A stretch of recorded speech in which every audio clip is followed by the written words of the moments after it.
episode is going to be about architecture and gentrification. Now, before we get into the meaning of gentrification, I would like to take you on a journey with your imagination. It's up to you whether you would like to close your eyes or keep them open while I speak.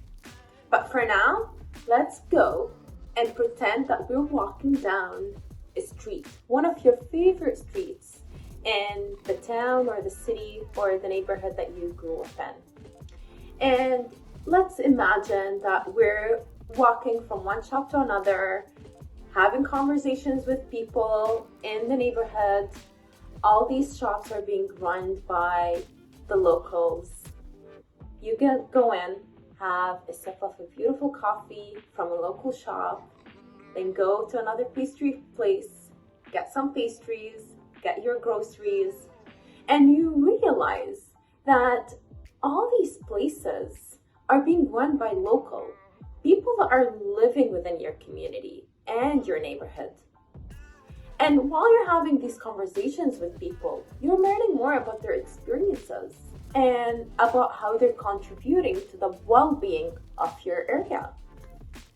You realize how pedestrian-friendly that walk is and how much it's contributing to the creation of new ideas and destinies of people. You're looking around the buildings and you're realizing how varied it is in different lengths, aesthetics, appreciating the fact that you're able to see buildings that can be categorized as luxurious, and then you're seeing buildings that maybe are a bit more cultural.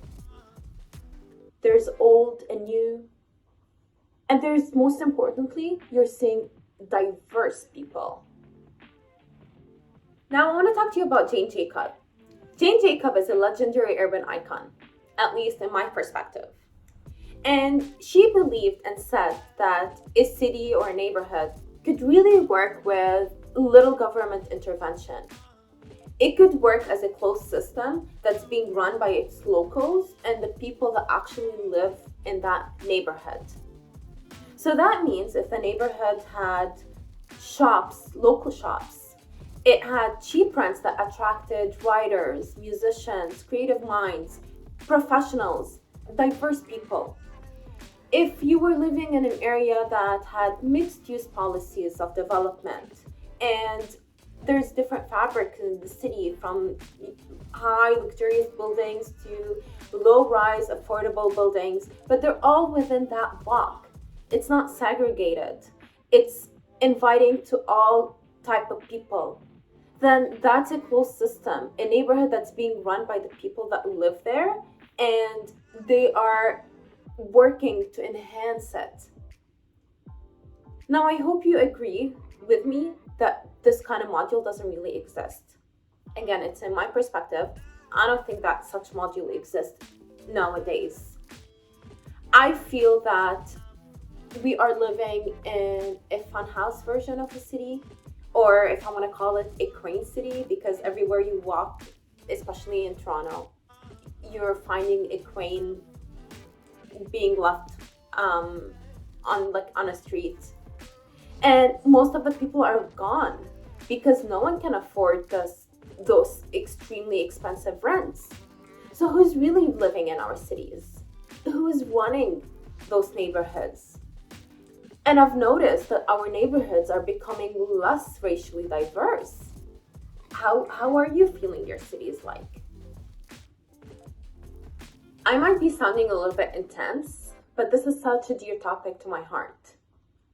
So I'm asking you, do you think it's fair enough to consider gentrification as a system of violence that's been based on years of racist housing and other type of policies in the Western world, where there was such a denial to people of color to the same opportunities and the same housing? Therefore, it created inequalities in the wealth system. Do you believe that gentrification can really happen if we don't have deeply rooted inequalities and racist beliefs within us? If we were all equal, do you think that there would be a gentrified or a gentrifier? Would these even exist? Don't you believe that gentrification that becomes the result of a political system that's just being focused on the creation of business and the wealth of certain people, but not the well-being of the citizen? I mean, at least this is really, again, my personal intake and based on my personal experiences living in different cities and seeing how things are being functioned and ruled. And I see that the city fabric changes, especially in Beirut, the capital of Lebanon, the city where I grew up in. And that's why I feel very strong about this topic in particular. Because I really feel and I hope that we can all come to this realization that we can shape our cities based on our experiences and our needs and interests, but we need to start identifying those interests and needs, and we need to start talking about them out loudly and breaking all these taboo questions that we're so scared to ask.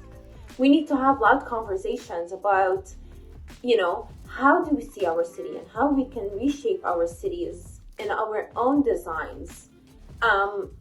And a lot of people might think that we are being unrealistic and dreamy and that we're going against the flow of reality. But you know what? That's okay. I would rather be dreamy and I would rather be a rebel, whatever that is, rather than agree to an unjust system that we're living in. I would prefer to ask the questions and I would rather do something about it rather than just work with an injustice system that's creating segregation and changing the city fabric that I'm seeing. I hope that this was insightful to you, as it was insightful for me doing a lot of the research and the reading around this topic. And I really, really hope that you can also share your beliefs and ideas and your experiences in growing up in the city and seeing it transform throughout the years. I can't wait to talk to you more about it. And until then, I hope you all the best. And now that we're ending this year with this season, I would like to extend my warmest wishes to all of you and Happy New Year, and hopefully 2022, yeah, we are, oh my God, will be kinder on all of us. And stay safe. Ciao.